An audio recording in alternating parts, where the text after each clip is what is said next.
नमस्कार सर, मैं रीवा से बोल रहा हूँ।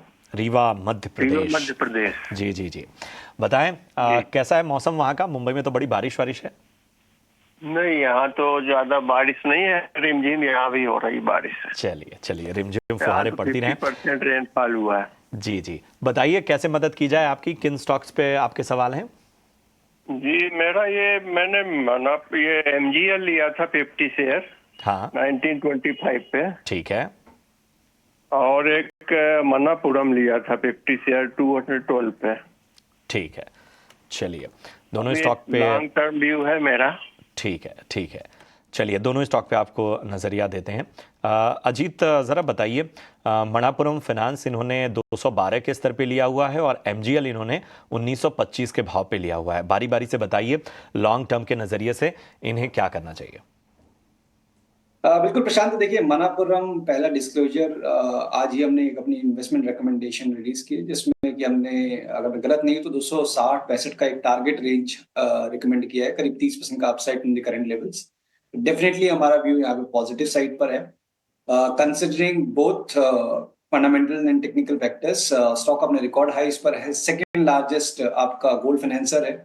उसके अलावा भी इन्होंने काफी ज्यादा डाइवर्सिफाई किया है अपने बिजनेस को, और जो चैलेंजेस आ रहे थे उनको बैंकिंग की तरफ से, वो सारे फैक्टर्स थोड़े से सबसाइड हुए हैं, बिकॉज वो भी बैंक अपना गोल्ड फाइनेंसिंग में आए थे, तो वो कुछ एक चैलेंजेस थे कुछ टाइम के लिए। अभी लग रहा है कि एक थोड़ा बहुत बेस यहाँ पे फॉर्म हो सकता है, अगर short term point of view से बात करें। 190-95 का जोन है जहाँ पे कि अभी ये स्टॉक ट्रेड कर रहा है, और नेक्स्ट लेग में जब भी आप 225 को ब्रेक करेंगे तो फिर आप 265 से 70 तक के जोन जो हमने बात की, वहां तक आप देखते हुए स्टॉक को देख सकते हैं। तो डेफिनेटली आपको बने रहना चाहिए मनापुरम में।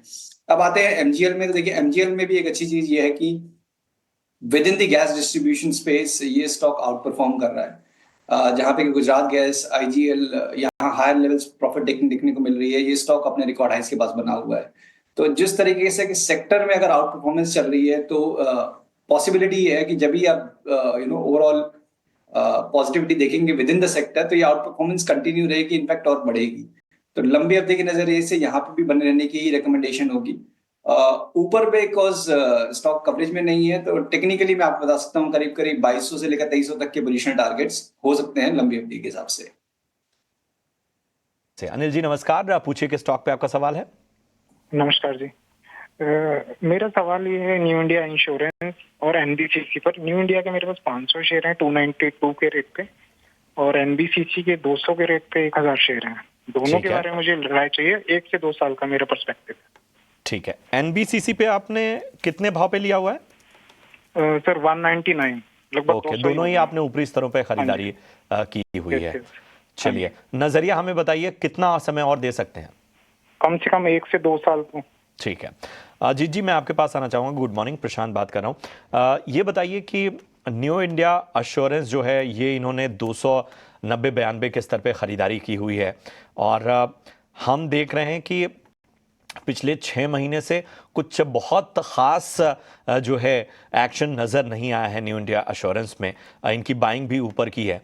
NBCC में भी इन्होंने 190 के आसपास ख़रीदारी की हुई है, लेकिन इनका जो नज़रिया है वो लॉन्ग टर्म का है। तो बताएं, यहाँ NBCC में हम देख रहे हैं पिछले 1 महीने से लगभग 3.25% साइडवेज में ही नज़र आया है। दोनों स्टॉक पे आपकी क्या रणनीति होनी चाहिए? थैंक यू प्रशांत। तो प्रशांत देखिए, यहाँ पे न्यू इंडिया इंश्योरेंस में तो यही दिख रहा है कि जैसे आपने भी बताया 6-8 महीने से कुछ खास प्राइस एक्शन देखने को नहीं मिला है। तो इन अ वे ये पॉजिटिव है कि कोई एटलीस्ट डाउनसाइड भी ज्यादा मेजर देखने को नहीं मिला है। स्टॉक करीब 220 से लेकर 300 के एक बैंड में ये होवर कर रहा है, और जितनी बार भी हम देख रहे हैं कि 220 के जोन के पास आता है, तो वहां पे आपको बाइंग इंटरेस्ट इमर्ज होते हुए नजर आता है।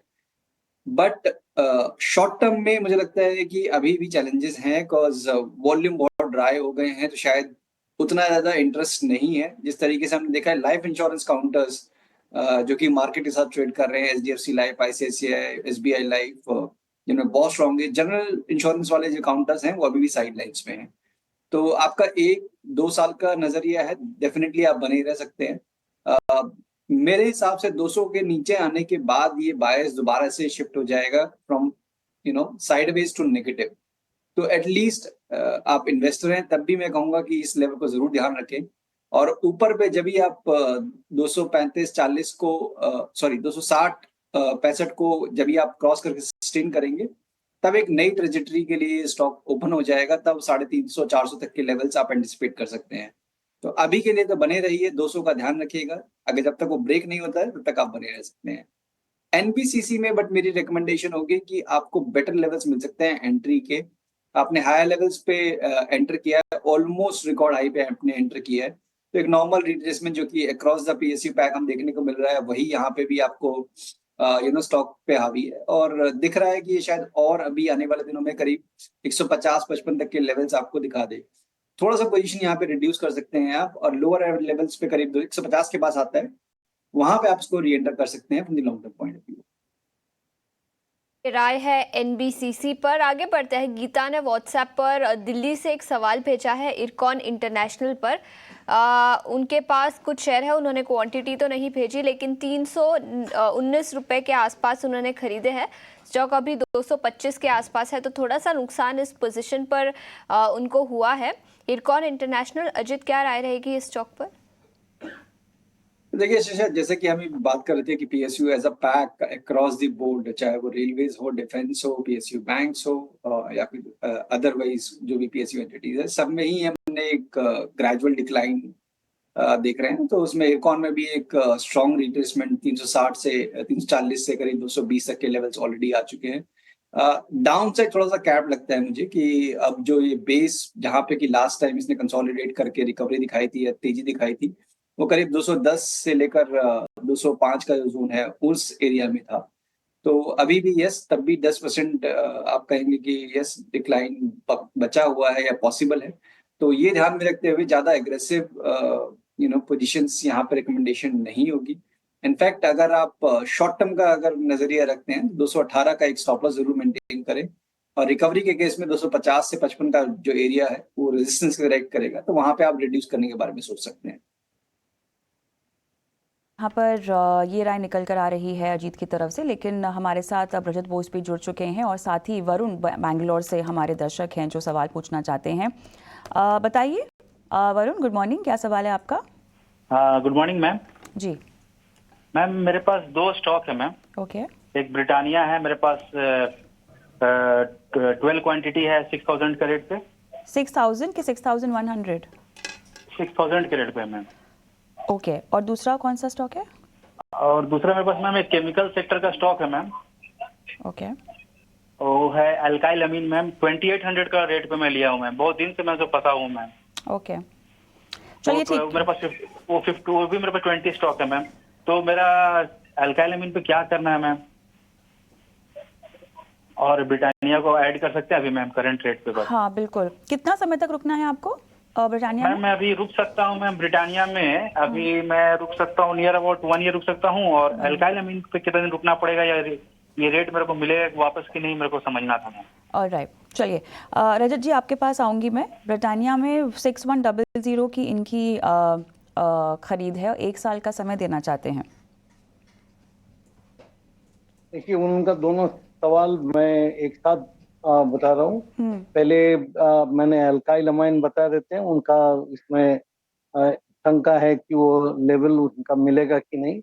इसमें देखिए, जो करेक्शन होना था वो करेक्शन कुछ सालों से हुआ है, उसके बाद में ये ऊपर चलने लगा है।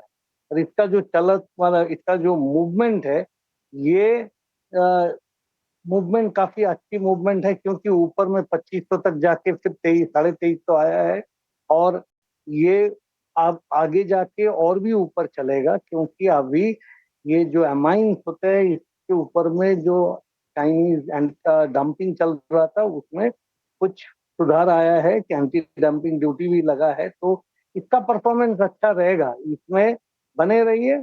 मैं इसमें 22 साल के मतलब 2002 पे लिया था, अभी भी रह रहा है मेरा। My acquisition price is single digit, that's besides the point. But बात यह है कि अल्काइल अमाइन चलेगा, ऊपर में 2500 भी क्रॉस करेगा, आप धैर्य रखिए।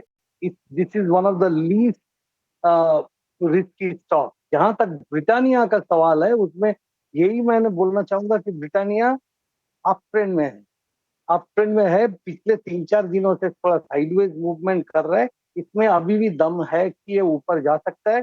6200 क्रॉस करने के बाद में 6240, 6300 ये लेवल भी आप देख सकते हैं। और ऐसा भी इसमें कोई इतना डरने का बात नहीं है, क्योंकि पिछले 2 महीने से ये कभी अपना 9 डे मूविंग एवरेज को तोड़ के नीचे नहीं क्लोज किया। तो इसीलिए शॉर्ट टर्म में भी ये अच्छा ही लगता है। ये दोनों शेयर ही उन्होंने बने रह सकते हैं, कोई प्रॉब्लम नहीं है। और मैंने तो ऑलरेडी खुलासा कर ही दिया है कि अनकाइनामाइन में मेरा पोजीशन। ठीक है, तो दोनों स्टॉक पर एक बेहतर नजरिया सामने आता हुआ इस वक्त। चलिए